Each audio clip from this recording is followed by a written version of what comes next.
ঠাকুর মা স্বামীজির শ্রীচরণে ভক্তিপূর্ণ প্রণাম জানিয়ে স্বামী গম্ভীরানন্দ রচিত শ্রী রামকৃষ্ণ ভক্তমালিকা থেকে আজকের নিবেদন স্বামী ব্রহ্মানন্দ।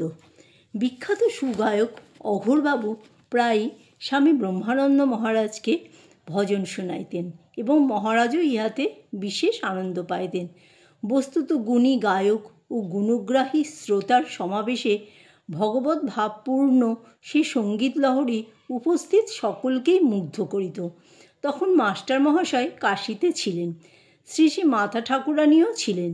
মাস্টার মহাশয়ের ধারণা ছিল যে ঠাকুর ও স্বামীজির ভাবের মধ্যে পার্থক্য আছে। একদিন শ্রী শ্রী মা সেবাশ্রম দেখিতে আসিয়া বলিলেন যে উহা ঠাকুরেরই কাজ, ঠাকুর সেখানে প্রত্যক্ষ রহিয়াছেন।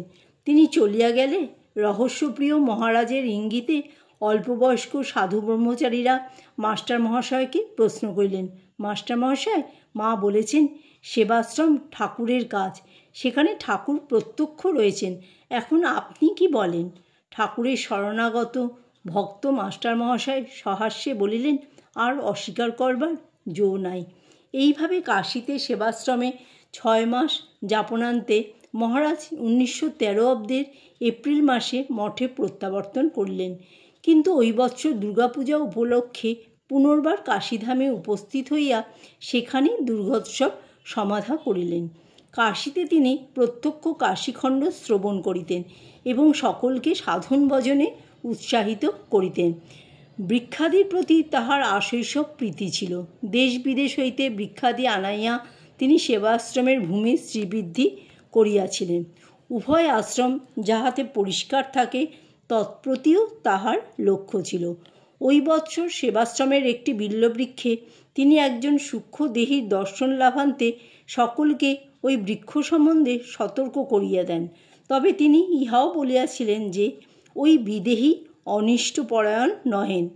মহারাজের এইরূপ অসংখ্য অলৌকিক দর্শনে 2-4টি মাত্র লোকসমাজে প্রচারিত হইয়াছে। অনন্তর মহারাজ ঝুলনযাত্রা উপলক্ষে অযোধ্যায় গমন করেন। সেখানে শ্রী বিগ্রহের সম্মুখে একদিন একজন নটের সুমধুর নিত্য ভজনে আত্মহারা হইয়া তিনি প্রবল বাড়িপাত সত্ত্বেও স্থানুবোধ দাঁড়াইয়া থাকেন। অগত্যা সঙ্গীদিগকে ওই বৃষ্টি হইতে তাহার রক্ষার উপায় উদ্ভাবন করিতে হয়। বাড়িপাত নিবৃত্ত হওয়ার বহু পরে তিনি প্রকৃতিস্থ হইয়া বাসস্থানে প্রত্যাগমন করেন। প্রসঙ্গক্রমে বলা যাইতে পারে যে মহারাজ নিজে যেমন ধর্মসঙ্গীত প্রিয় ছিলেন, সাধু ব্রহ্মচারী দিগকেও তেমনি সমবেত কণ্ঠে কালী কীর্তন, রামনাম কীর্তন ও স্তোত্রাদি পাঠে উৎসাহিত করতেন। ভজনকালে তিনি সকলের মধ্যে নীরবে এমন ভাববিভোর হইয়া বসিয়া থাকিতেন যে তাহার আধ্যাত্মিক প্রভাব সকলেরই হৃদয় স্পর্শ করিত এবং শ্রোতৃবৃন্দ সেই জমাটভাবের যতটুকু সম্ভব স্বায়ত্ত করিবার অভিলাষে নিষ্পন্দ হইয়া বসিয়া থাকিতেন। তাহার আদেশে মন্দিরাদিতেও কীর্তন হইত। এইরূপে কাশীর দুর্গাবাড়ি, সংকটমোচন ও অন্নপূর্ণার মন্দিরাদিতে বহুবার সাধুদের কীর্তন শুনিয়া সমাগত যাত্রীগণ আনন্দে আপ্লুত হইয়াছেন। অযোধ্যা দর্শনান্তে মহারাজ কাশীতে ফিরিলেন। ভারতের সুপ্রাচীন জনবিশ্রুত তীর্থসমূহে সানন্দে ভগবৎ সদ্ভোগে নিমগ্ন মহারাজের তখন অন্যত্র যাইতে ইচ্ছা ছিল না। তথাপি স্বামী প্রেমানন্দের নির্বন্ধাতিশয়ে কালী পূজার পরে প্রয়াগ দর্শনান্তে নভেম্বর মাসে বেলুড়ে যাইতে হইল। মহারাজের কাশীধামে শেষ আগমন হয় 1921 খ্রিস্টাব্দের 20 জানুয়ারি। ওই সময়ে কাশী সেবাশ্রমের আভ্যন্তর অবস্থা নিরীক্ষণান্তে শারদানন্দজি ভুবনেশ্বরে যাইয়া মহারাজকে জানাইলেন যে সেবাশ্রমের সুব্যবস্থার জন্য তাহার সেখানে গমন আবশ্যক। অগত্যা তিনি শারদানন্দজির সহিত তথায় উপস্থিত হইলেন এবং অদ্বৈতাশ্রমে উঠিলেন। সকলেই ভাবিয়াছিলেন সংঘাধ্যক্ষ আসিয়াই কর্মব্যস্ত হইয়া পড়িবেন, কিন্তু ফলত দেখা গেল তিনি কর্মের কোনো কথা উত্থাপন না করিয়া সকলের আধ্যাত্মিক জীবন আরও গভীরতর করার মানসে বিভিন্ন উপায় উদ্ভাবনে নিরত রহিলেন।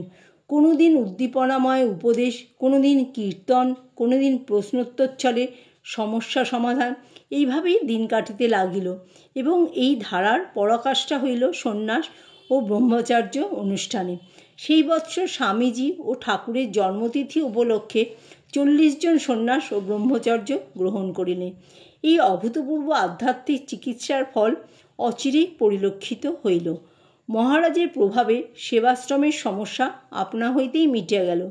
বস্তুত মহারাজের আচরণ ও উপদেশে কর্ম অপেক্ষা ভাগবত জীবনলাভের জন্য উদ্দীপনাই অধিক প্রকটিত হইত এবং তাহার সংস্পর্শে যিনি আসিতেন তিনিই বুঝিতে পারিতেন রামকৃষ্ণ সংঘ ধর্মহীন সমাজসেবকদের প্রতিষ্ঠান মাত্র নহে, উহা ধর্ম পিপাসুবর্গের সাধন ক্ষেত্র।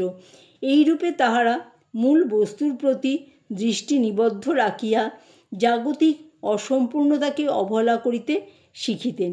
এখানে ইহা উল্লেখযোগ্য যে মহারাজের দৈনন্দিন ব্যবহারে তাহার ভাবগম্ভীর্যের পরিচয় অল্পই পাওয়া যাইত।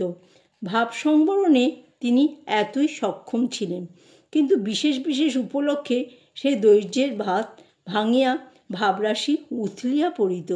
অদ্বৈতাশ্রমে শ্রী শ্রী ঠাকুরের জীর্ণ প্রতিকৃতি স্থলে নূতন প্রতিকৃতি প্রতিষ্ঠা উপলক্ষেও মহারাজ তদ্গত চিত্তে নিজে নাচিয়া এবং গুরুভ্রাতা স্বামী শারদানন্দ ও তুরীয়ানন্দ প্রভৃতিকে নাচাইয়া সমাগত সকলকে প্রেমের বন্যায় ভাসিয়াছিলেন।